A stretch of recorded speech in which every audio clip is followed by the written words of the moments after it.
दोस्तों स्वागत है आपका आपके अपने YouTube चैनल मैथ पाठशाला पर। मैं अमन शर्मा। आज आपका प्रॉफिट एंड लॉस का भाग 4 है और आपको पता होना चाहिए कि यह क्लास हर रोज शाम को 7 बजे अपलोड की जाती है और पूरा अर्थमेटिक का आपको एक प्लेलिस्ट बना के तैयार कर दिया गया है, तो आप जाकर उन क्लास को भी देख सकते हैं। तो चलिए अब हम लोग शुरुआत करते हैं आज की क्लास के क्वेश्चन में कहा गया है एक पुस्तक विक्रेता एक पुस्तक को 10% लाभ पर बेचता है। यदि वह उसे 4% कम मूल्य में खरीदे और 60 पैसे अधिक मूल्य पर बेचे तब उसे 18 सही 3/4% का लाभ प्राप्त होता है। ठीक है, आगे क्वेश्चन कहता है पुस्तक विक्रेता को लाभ किस मूल्य पर मिला। आप यहां हमेशा ऐसे क्वेश्चन में याद रखना, ये जो मूल्य होता है ये विक्रय मूल्यों के बीच का अंतर होता है। कैसे ये क्वेश्चन बनाओगे समझो। मान लेते हैं उसका जो क्रय मूल्य अपने पास वो 100 रुपये है। ठीक है, अनुपात में मान लिया मैंने, उसने 10% लाभ पर बेच दिया यानी 110 रुपये में बेच दिया। ये उसका क्या है भाई, एसपी है और ये हमने क्या माना था भाई, सीपी माना। क्वेश्चन कहता है 4% कम मूल्य में खरीदे, 100 की जगह कितने में खरीदे भाई, 96 में खरीदे और 60 रुपये अधिक मूल्य पर बेचे तो उसको 18 सही 3/4%, इसका मतलब होता है 3/16। आप इसको सॉल्व करोगे 18 सही 3/4, इसका वैल्यू आएगा 3/16 यानी 16 पर 3 का लाभ, तो ये हो गया 19/16। बोलो बात क्लियर है। अगर मैं क्रय मूल्य पर लाभ को आधे दूं या ऐड कर दूं तो मुझे क्या मिलेगा, विक्रय मूल्य मिलेगा। यहां पर क्रय मूल्य पर लाभ कितना होता है 19/16 का, तो यहां से नया एसपी आपके पास आएगा और नया एसपी कितना होगा, तो 16 छिक कितना हो गया 96, 19 छिक्का 114। बोलो बात क्लियर होगी यहां तक। अब यहां से दोनों ही विक्रय मूल्यों का जो डिफरेंस है वो कितने का है, अनुपात में 4 का है। तो अनुपात 4 विक्रय मूल्य का डिफरेंस है और अंतर कितने का भी अपने पास 60 पैसे का है। ठीक है, इसको यदि आप रुपया में चेंज करोगे तो 100 से भाग दोगे, 4 से डिवाइड किया तो अनुपात 1 की वैल्यू आपके पास आएगी 15/100। ठीक है, लेकिन हमसे क्या पूछा गया भाई, वस्तु का क्रय मूल्य कितना होगा, यानी 100 की वैल्यू पूछी गई है तो 100 की वैल्यू निकालने हैं। अनुपात 1 का मान कितना है 15/100 है, 100 से 100 कैंसिल, कितना आ गया भाई क्रय मूल्य 15 रुपया। Is right one answer. बोलो समझ में आ गई बात आपके यहाँ तक। तो जब भी ऐसा क्वेश्चन आएगा तो एक बात हमेशा याद रखनी है, जो मूल्य का अंतर रहेगा अधिक या कम वो हमेशा विक्रय मूल्यों के बीच का डिफरेंस होगा। बात क्लियर हो गई। अभी नेक्स्ट सेम ऐसा ही क्वेश्चन आपको एक और लिया है। अगला क्वेश्चन देखिए। नेक्स्ट क्वेश्चन आपसे कहता है किसी व्यक्ति ने घोड़े को 15% लाभ से बेचा, यानी हम कह सकते हैं भाई 100 की जगह कितने में बेचा उसने, 115 रुपये में बेचा। बोलो बात यहां तक क्लियर है। अब क्वेश्चन कहता है यदि उसने 25% कम में खरीदा होता, 100 की जगह कितने में खरीदा होता 75 में, तब उसे 32% का लाभ होता। 32% लाभ का वैल्यू होता है 33/25। ठीक है, अब इस पर हम लाभ कर देंगे 33/25 का, तो ये होगा 25 तिया 75 और 33 तिया अपने पास हो गया 99। यहां तक बात कवर हो गई भाई। ठीक है, अब देखो अनुपात में विक्रय मूल्य कितना कम गया भाई, तो अनुपात में कम गया विक्रय मूल्य 16 और राशि में कितना कमा है 60 रुपये। तो अनुपात 1 का जो वैल्यू होगा वो 60/16 होगा और हमसे पूछा गया है वस्तु का क्रय मूल्य यानी अनुपात 100 का मान पूछा गया है, तो निकाल दीजिए आसानी से हो जाएगा। अब तो अनुपात 100 की वैल्यू कितनी हो जाएगी, 100 गुणा 60/16 कर दीजिए, 4 चौक 16 और ये 4 से 25 बार में कैंसिल और 4 से क्या बार में कैंसिल हो जाएगा भाई 15 बार में। तो ये कितनी बार आ जाएगा 25 पंजे 125, बचा कितना 12, 25 और 12 हो गया अपने पास 37, 375। Option number C is right one answer. तो अब ऐसा क्वेश्चन आएगा एग्जाम में, आपको किसी भी प्रकार का कोई भी दिक्कत नहीं होना चाहिए। अच्छे से आप लोग कॉन्सेप्ट समझ लेना, बार बार वीडियो को देखना जिससे कि आपका एक एक पॉइंट अच्छे से क्लियर हो पाए। ठीक है ना। चलिए अगला क्वेश्चन देखिए नेक्स्ट। और एक चीज समझो, क्लास के बाद में मैं आपको एक QR कोड दूंगा जिसको आप अपने मोबाइल में स्कैन कर लेना। आज जितना भी क्लास हुआ है उसका पूरा PDF आपके पास एक क्वेश्चन का सॉल्यूशन सहित पहुंच जाएगा, ठीक है ना। चलिए अगला क्वेश्चन समझिए, क्वेश्चन नंबर 3। कोई दुकानदार एक ट्रांजिस्टर को उसकी लागत कीमत से 15% अधिक पर बेचता है। आप इसका आंसर मुझे कमेंट करके बताओगे कितना होगा। अभी सेम 2 क्वेश्चन कराया, उसी टाइप का क्वेश्चन है, इसका भी आंसर आपको कमेंट करना पड़ेगा भाई। सेम क्वेश्चन मैंने लिया है 2 आपको प्रैक्टिस के लिए, ठीक है। चलिए अब हम लोग आते हैं एक नेक्स्ट कॉन्सेप्ट के साथ, बहुत आराम से प्यार के साथ समझना है। कॉन्सेप्ट समझो यहां से। एक व्यापारी ने 2 प्रकार की चीजों को प्रत्येक 10,000 की दर से बेचा गया है। ओके, यहां तक बात कवर है भाई। आगे देखो क्वेश्चन क्या कहता है अपने से। उनमें से एक को 20% हानि पर और दूसरे को 20% के लाभ पर। पूरे सौदे में उसे कितने प्रतिशत का लाभ या हानि हुआ। देखो आपको याद रखना है दोस्त, यदि दोनों ही कंडीशन में एसपी समान हो, क्या समान हो, एसपी समान हो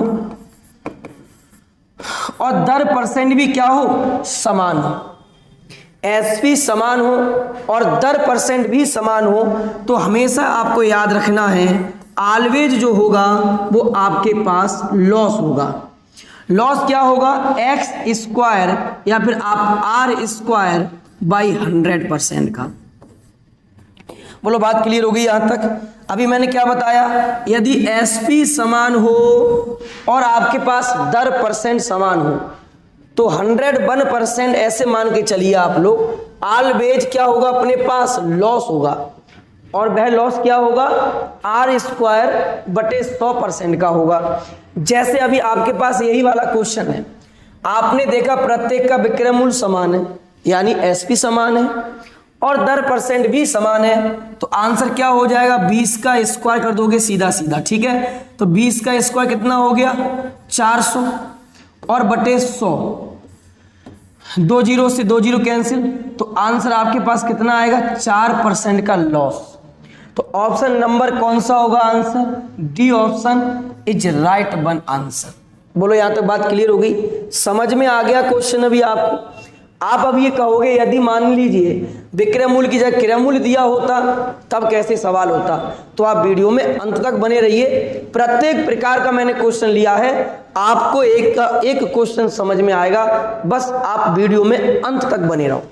अगला क्वेश्चन देखो 6 नंबर। मनिंदर ने 40,000 रुपए में प्रत्येक घोड़े की दर से 2 घोड़े खरीदे हैं। क्रय मूल्य दे रखा है, ठीक है। समझना है बात को, बहुत प्यारा क्वेश्चन है। पहला और दूसरा, प्रत्येक का जो सीपी है वो आपके पास कितना है भाई, तो प्रत्येक का सीपी अपने पास 40,000 रुपया। अब क्वेश्चन कहता है उसने एक घोड़े को 15% लाभ पर बेच दिया, ठीक है। पहले घोड़े को मान लेते हैं उसने 15% लाभ पर बेचा है। अगर आप 40,000 का 15% निकालते हैं तो आपके पास आता है यहां से 6,000, यानी उसने एक घोड़े के लिए 6,000 के लाभ पर बेचा। 40,000 का 15% निकालोगे 6,000 आएगा। एक घोड़े को उसने 6,000 के लाभ पर बेच दिया है। अब क्वेश्चन कहता है किंतु उसे दूसरा घोड़ा कितनी हानि पर बेचना होगा। दूसरे घोड़े पर हानि पूछा है, ताकि पूरे सौदे पर उसे 3600 रुपए की हानि हुई हो तो दूसरे घोड़े का विक्रय मूल्य क्या होगा। दूसरे घोड़े का आपसे भाई विक्रय मूल्य पूछा गया है। अब देखो पूरे सौदे पर 3600 रुपए की हानि हुई है। अब ध्यान से समझना, अभी हम कहां पर हैं, अभी हम यहां से 6,000 आगे हैं। अरे सौदे में एक घोड़े पर 6,000 का लाभ हुआ है। अब हमें क्या करना है, मूल बिंदु से 3600 पीछे जाना है। अरे मूल बिंदु से 3600 पीछे जाना है, इसका मतलब टोटल पर हमें 9600 रुपए की हानि होना जरूरी है। अगर टोटल पर 9600 रुपए की हानि हो जाए, यानी दूसरे घोड़े पर, अगर दूसरे घोड़े पर 9600 रुपए की हानि हो जाए तब हमें पूरे सौदे पर 3600 की हानि होगी, ठीक है। ये दूसरा घोड़ा आपने 9600 रुपए की हानि पर बेचा, जिसमें 6000 लाभ आपके पहले घोड़े का कट गया और बाकी 3600 रुपया और हानि में चले गए। यहां तक बात क्लियर हो गई। तो दूसरा घोड़ा आपको जो बेचना पड़ेगा, आप उसे कितने में बेचोगे? तो 40,000 तो अपने पास उसका मूल्य है, उसमें से हम कितना माइनस कर देंगे भाई? 9600 रुपया। दूसरे घोड़े को 9600 रुपए की हानि पर बेच दोगे तो वही आपका पूरे सौदे पर 3600 का हानि होगा। यहां से आएगा 0 और ये 0, 10 में से 6 गया 4, 10 में से 9 गया 1 और ये 3। अपने पास आंसर कितने गलत कर दिया? क्या 9600 है ना, तो ये घटाने में गड़बड़ हो गया शायद। तो 0 हो गया 0 और 10 में से अपने पास 6 गया तो कितना बचेगा? यहां से 4 बचेगा और 9 में से 9 गया तो 0 और यहां बचा अपने पास 3। तो 30,400 होगा आपके क्वेश्चन का right one answer, option number D. बहुत अच्छा क्वेश्चन है, मुझे पूरी उम्मीद है कि आप इसको समझ पाए होंगे। अगर पहले घोड़े पर उसे 6000 रुपए का लाभ हुआ है तो दूसरे घोड़े पर 6000 का जो पहले पर लाभ हुआ वो दूसरे पर हानि होना चाहिए, तो हम लेवल में आ जाएंगे ना। अब 3600 की टोटल सौदे पर हानि हो जाए, इसका मतलब दूसरे घोड़े को 3600 और हानि पर बेचा जाए। तो दूसरे घोड़े को यदि मैं टोटल 9600 रुपए की हानि पर बेच दूं तो टोटल सौदे में 3600 की हानि हो जाएगी। अब यहां से 9600 माइनस कर दिया तो आंसर आपका आ गया 30,400 इज राइट वन आंसर। बोलो बात क्लियर हो गई, समझ में आ गया अच्छे से? ठीक, अगला क्वेश्चन देखिए 7 नंबर। राहुल ने 2 साइकिल 1500 रुपए में खरीदी है। ओके ठीक है, राहुल 2 साइकिलों को 1500 रुपए में खरीद लेता है। यहां तक की बात आपकी क्लियर है? क्लियर क्या, अभी कुछ पूछा ही नहीं। आगे देखो, उसने एक साइकिल 20% हानि पर और दूसरी को 20% लाभ पर बेच दिया। ठीक है, दोनों साइकिल का विक्रय मूल्य समान हो गया सवाल, ये लाइन से हो गया। दोनों साइकिल का विक्रय मूल्य एक समान है। अब समझो, हम ऐसे मानते हैं पहली साइकिल का सीपी x है, दूसरी साइकिल का सीपी y है। ठीक है, अब उसने पहली साइकिल को जो बेचा है वो 20% की हानि पर, तो 20% की हानि होती है 4/5। अगर मैंने क्रय मूल्य पे हानि कर दी तो क्या बन गया? विक्रय मूल्य।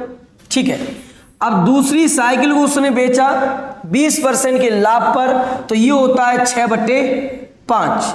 ये विक्रय मूल्य, ये भी विक्रय मूल्य, और क्वेश्चन ने पहले ही आपसे कह दिया दोनों कंडीशन में विक्रय मूल्य क्या है? बराबर है। 5 से 5 कैंसिल, तो x/y की जो वैल्यू आएगी आपके पास 6/4, या हम कह सकते हैं भाई 3/2। ठीक है, अनुपात में हमारे पास कुल सीपी है 5। अरे x और y क्या माने थे हम लोग? सीपी माने थे, ये पहले का और ये दूसरे का। अनुपात में कुल सीपी 5 है और टोटल कितना है अपने पास? 1500 है। तो यहां से अनुपात 1 की जो वैल्यू होगी अपने पास वो कितनी होगी? 300। क्वेश्चन कहता है दोनों साइकिल का अलग अलग क्रय मूल्य कितना होगा। अगर एक का मान 300 है तो 3 का मान कितना होगा? 3 तिया 900। 2 का मान कितना होगा? 3 दूनी 600। तो आंसर देख लीजिए अब कौन सा ऑप्शन बन जाएगा आपका? Option number D is right one answer. बोलो बात यहां तक क्लियर हो गई आपकी? समझ में आ गया? क्वेश्चन क्लियर हुआ अच्छे से? ठीक है, तो जब भी ऐसा क्वेश्चन एग्जाम में आएगा आप इसी प्रकार से बनाओगे। अगर आप एक को x मानते हो, दूसरे को 15, कितना दिया हुआ है क्वेश्चन में? 1500, 1500 माइनस x मानते हो तो सवाल लेंदी हो जाएगा। आपने सबसे पहले क्या किया? एक x माना सीपी, दूसरे को y। पहले पर 20% की हानि तुरंत कर दी, बन गया विक्रय मूल्य। दूसरे पर 20 का लाभ कर दिया, विक्रय मूल्य बराबर कर दिया, एक्स वाई की वैल्यू आई।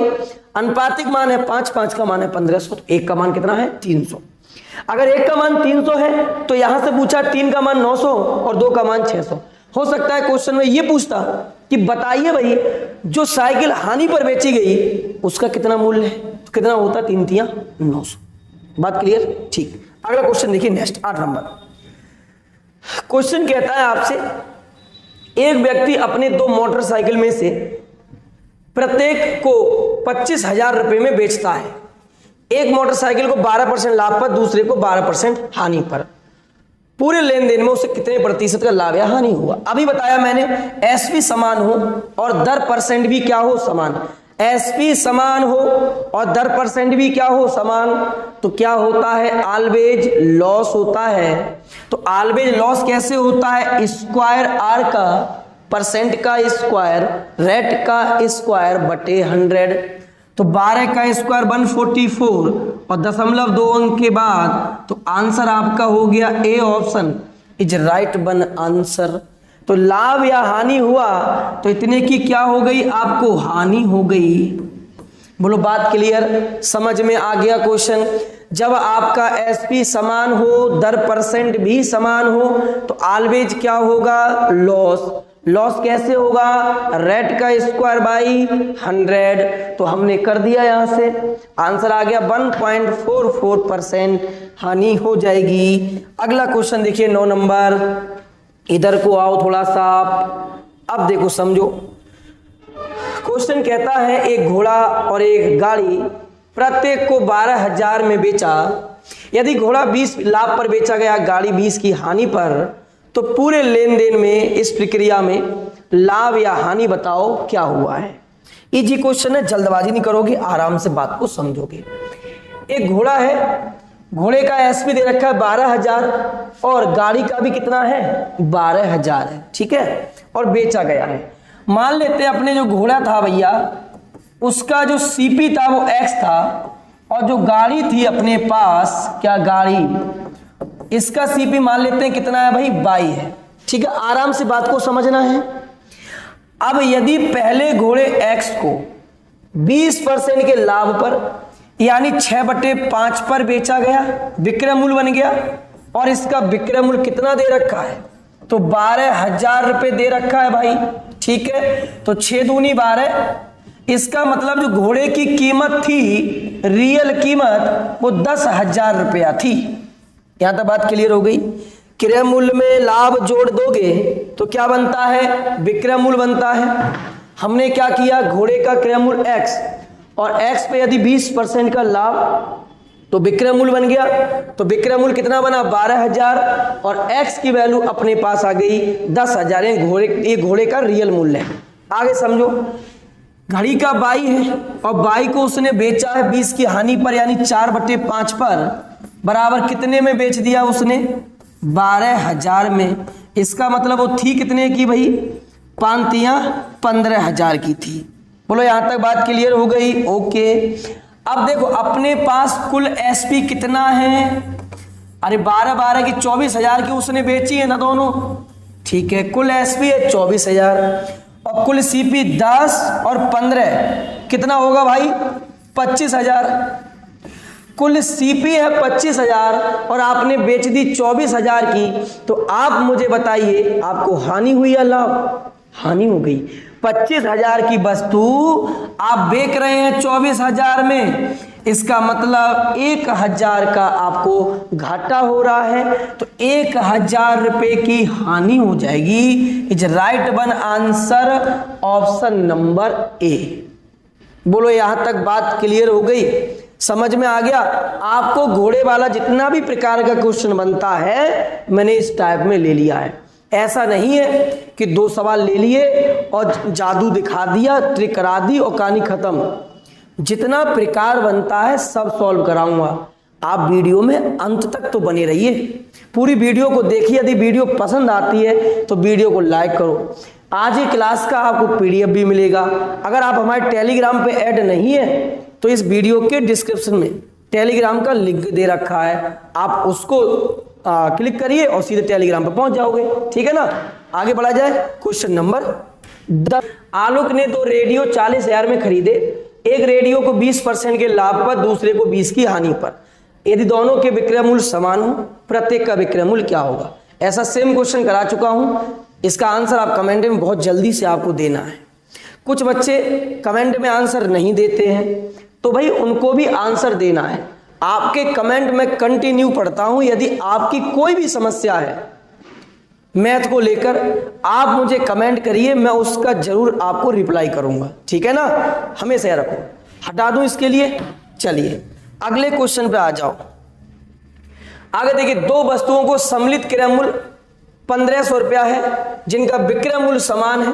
यदि एक को 20% की हानि पर और दूसरे को 30% की हानि पर बेचा गया, 30% हानि पर बेची जाने वाली वस्तु का क्रय मूल्य क्या होगा। ऐसा एक क्वेश्चन और करा देता हूं, देखिए समझिए। सम्मिलित क्रय मूल्य कितना है दोस्त, तो सम्मिलित क्रय मूल्य अपने पास 1500।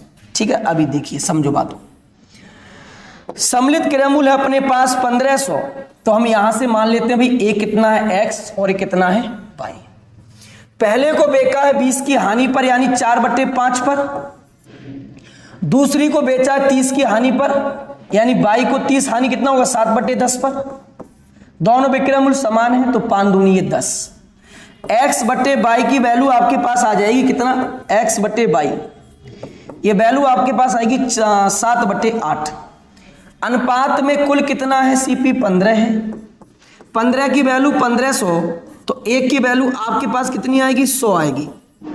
ठीक है, यहां तक। क्वेश्चन कहता है 30% हानि पर, तो y माने 30% हानि वाला, तो y का मान चाहिए कितना हो जाएगा यहां से 800। ठीक है, option number C is right one answer. हो गया सवाल क्लियर, समझ में आ गया। मिटा दूं इसको, मिटाने से संबंधित एक मुझे शायरी याद आ रही है। मिटा दूं हसरतों को तेरी, ध्यान से सुनना है। मिटा दूं हसरतों को तेरी कि दिल में अब कोई चाहत बाकी ना रहे। यह चाहत का मतलब आप जो समझ रहे हैं वो चाहत नहीं है, यह चाहत का मतलब सरकारी नौकरी है, याद रखना। मिटा दूं हसरतों को तेरी कि दिल में अब कोई चाहत बाकी ना रहे, और ऐसा दीदार करा दे मेरी आंखों को कि कुछ अब देखना बाकी ना रहे। याद रखना है, आंखों को दीदार जो कराना है ना सरकारी नौकरी का, आपको याद रखना है दोस्तों। चलिए अगला क्वेश्चन देखिए, क्वेश्चन नंबर 12। समझो ध्यान से। दो वस्तुओं का कुल लागत मूल्य 1680 रुपया है। यदि उनमें से एक को 12% लाभ पर, दूसरे को 16% हानि पर बेचा गया और कुल मिलाकर ना तो लाभ होता है ना हानि, तो दोनों का लागत मूल्य क्या होगा। अब आपके दिमाग में तुरंत एक क्वेश्चन आने लगा होगा, क्या आने लगा होगा बताइए। जहां पर दो वस्तु अलग अलग करके एक साथ मिला दी जाती हैं, वहां किसका प्रयोग हम लोग करते हैं, मिश्रण का।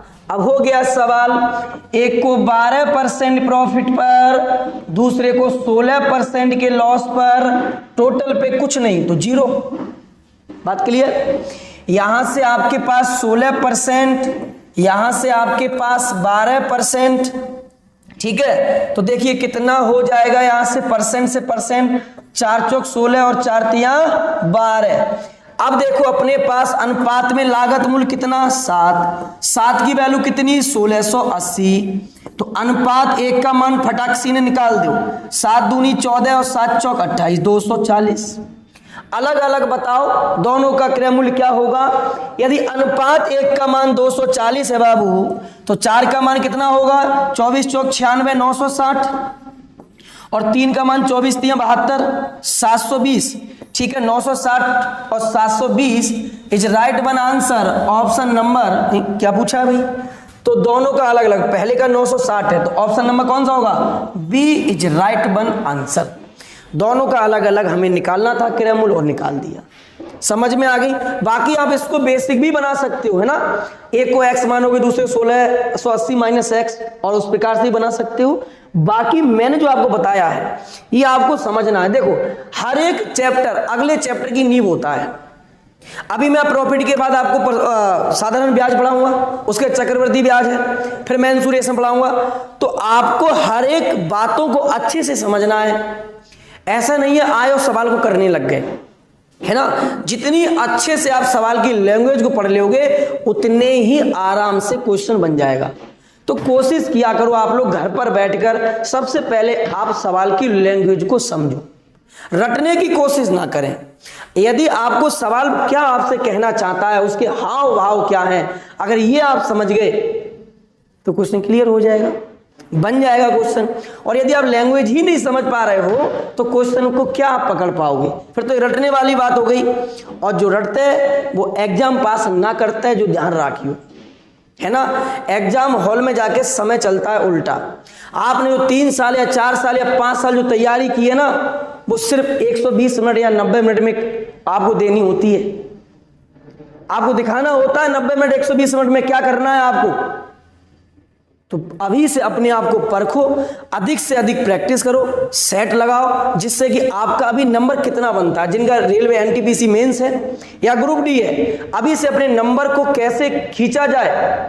60-65 नंबर लाना बहुत इजी बात है।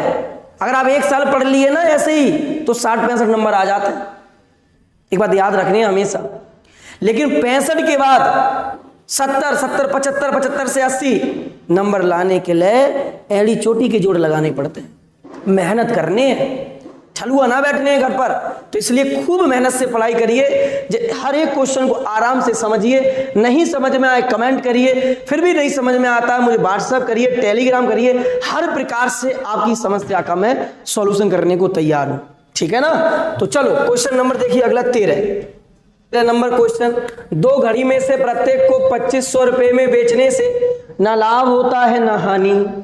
यदि एक घड़ी को 20% हानि पर बेचा गया हो तो दूसरी घड़ी को कितने % लाभ पर बेचा जाएगा। आराम से समझना है।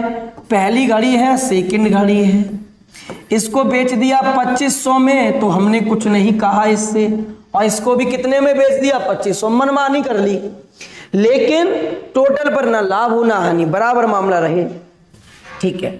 मान लेते हैं इस पहली घड़ी का सीपी इतना, तो सीपी है, कितनी हानि पर बेचा है 20% की। तो 20% की हानि पर बेचा है तो 4/5 हानि पर बेचा है। ये क्या बन गया एसपी।